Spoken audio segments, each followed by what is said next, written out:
안녕하세요. 오늘은 6월 18일 화요일이고 마태복음 5장 43절에서 48절의 내용인데요.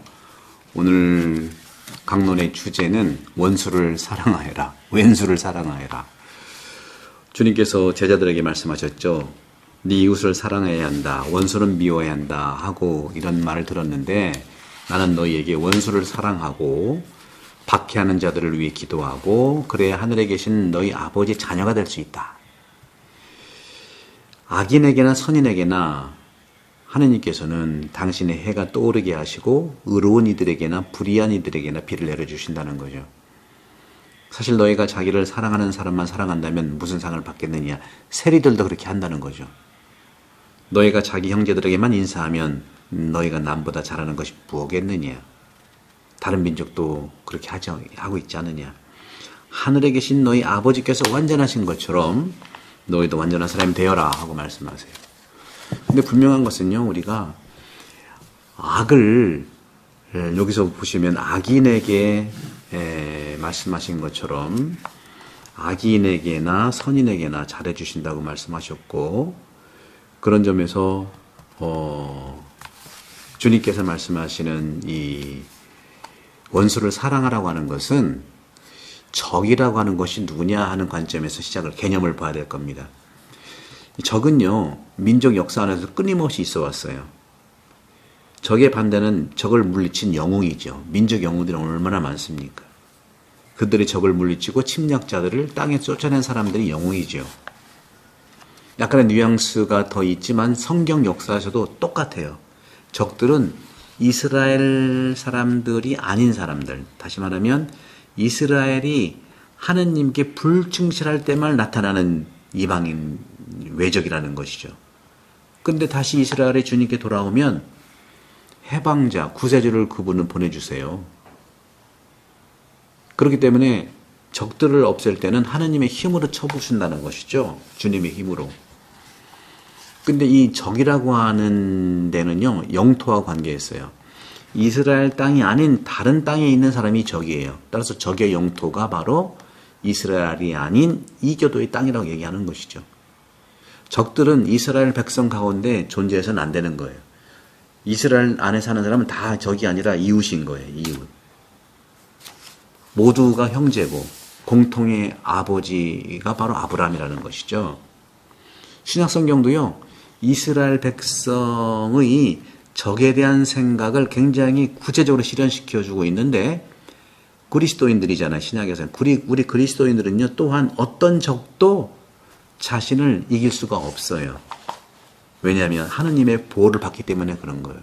하느님의 보호로 우리는 적의 방패가 되는 것이거든요. 하느님께서. 이 확신을 가진 사람은 누구도 미워할 수가 없다는 것이죠. 왜냐하면 두려워하지 않는 사람, 나는 누구도 두려워하지 않기 때문에 누구도 미워할 수가 없는 거예요. 그러니까 누가 나를 힘들게 한다 하더라도 하느님이 다 막아주신다는 이런 생각이 신약성경에 나타나는 건데, 바로 이런 확신을 가진 사람은 누구도 미워할 수가 없다는 것이죠. 우리가 확신이 아니라 불안해하고 걱정하니까 형제가 아니라 왼수잖아요. 그런 점에서 왜 그러냐면은 우리가 두려워하지 않는 사람을 미워하지 않는다고 하는 이 부분에서, 그리고 이스라엘의 역사의 또 다른 모티브로 변화가 되는데, 하느님의 백성 가운데는요, 적이 없어야 되는 거예요. 우리는 적이 아니에요. 미워할 뿐이지 적이 아니죠. 그리고 주님께서 우리를 지켜주시는데 그렇지 않습니까? 따라서 하느님의 새로운 백성은 모든 인류를 환영하도록 운명 지어진 교회잖아요. 그 안에는 적들이 들어갈 자리가 없는 거예요.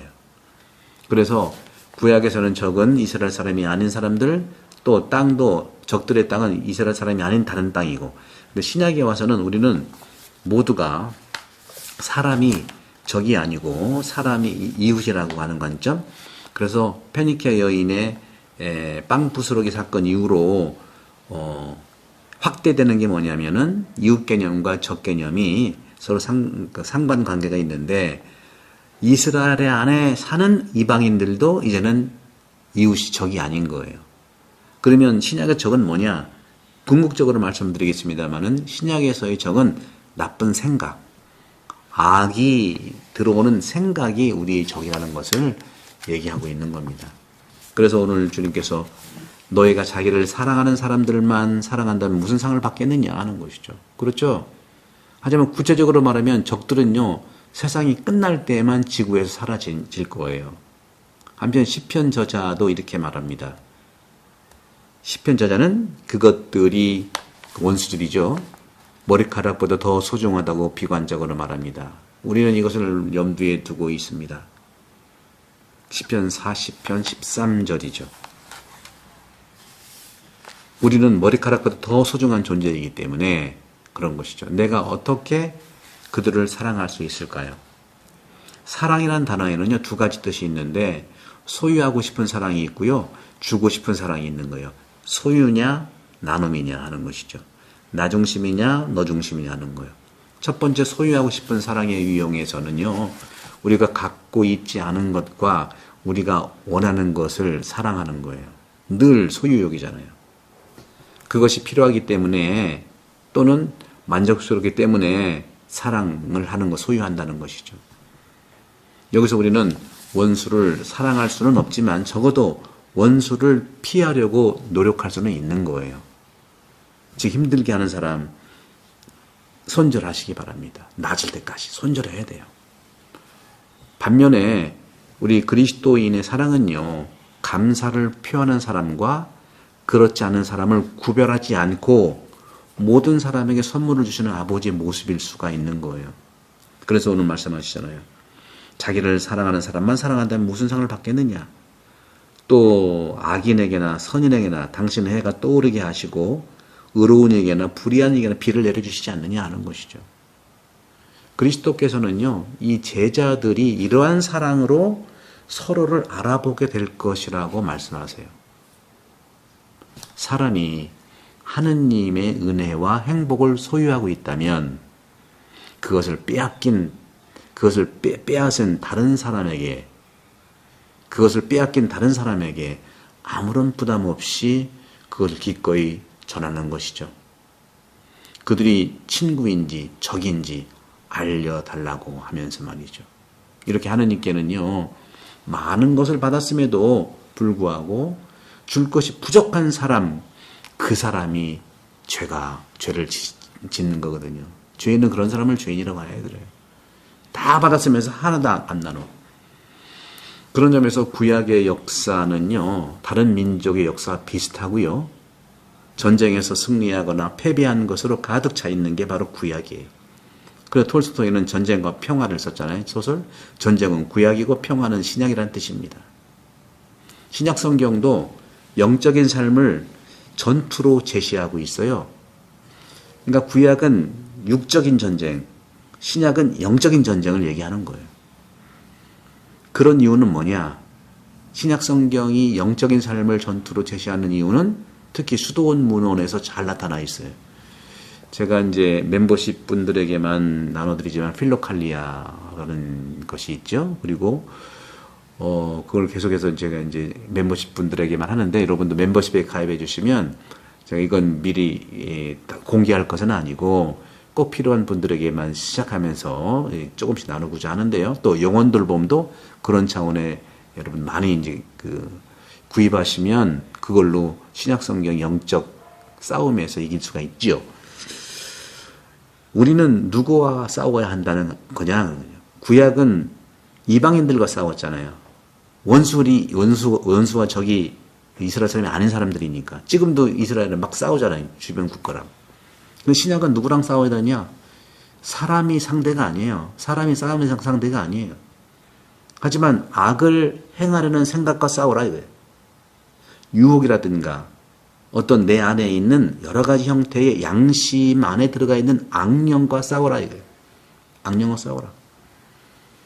이런 생각은 다양하지만 여러 그룹으로 분류할 수가 있는데, 에바구리우스의 영성가는 이스라엘이 싸워야 했던 민족의 수를 7으로 했고, 에집트 탈출까지 고려하면 8개의 원수가 있는 거예요. 악령이 있는 거예요. 이 상징주의의 정신으로 바로 에바구리우스는 우리 마음에 침범하고 있는 우리가 평생 동안 싸워야 할 8가지 악습을 얘기한 겁니다. 인주층 바오로가 천주시리와 칠극으로 주님을 만났다면, 칠극은 칠조종이죠. 하느님께서 나를 움직이시고 하느님께 내가 이끌려야 되는데 그렇게 못하게 하는 것이 칠제종을 이제 칠극으로 했는데, 에바구리오스는 하나 더해서 8가지 악습. 저는 이제 이걸 뭐라고 하고 싶냐, 극기 복례라는 말이 있잖아요. 극기, 칠극인데 이것은 8극이라고 할 수 있을까요? 8가지는 뭐냐면, 8가지 유혹인데, 바로 그것이, 우리는 이걸 원수로 봐야 된다. 이걸 이제 나쁜 생각으로, 이 원수가 이것들이에요. 폭식, 음욕, 탐욕, 분노, 슬픔, 나태, 허영, 가장 최고의 악습은 교만이에요. 다른 건 다 없애도 교만 없애면 이걸 또 새끼를 또 치거든요. 이 적들을 물리치는 법을 배운 사람은 참된 그리스도인으로서 성전에서 승리합니다. 오늘 영상도 구독 많이 좀 부탁드리고 많이 공유해 주시면서, 저는 올 1년 동안은 복음의 정확한 정신과 우리 그리스도교의 영성 생활과 육신 생활에 그리스도 2000년의 그런 관점에서 말씀을 드리니까, 2024년도 1월 달부터 12월 31일까지 이 365개의 이 하루 10분, 15분, 또 어떨 때 20분 강론 말씀이 여러분 평생 신앙생활에 큰 도움이 되기를 저는 확신하고요. 영혼 돌봄이 그러한 책 중에 하나니까 많이 이제 구입하셔서 또 영성생활에 도움이 되기를 바랍니다. 성부와 성자와 성령께서 여러분을 강복합니다. 감사합니다. 구독, 선교 부탁해요.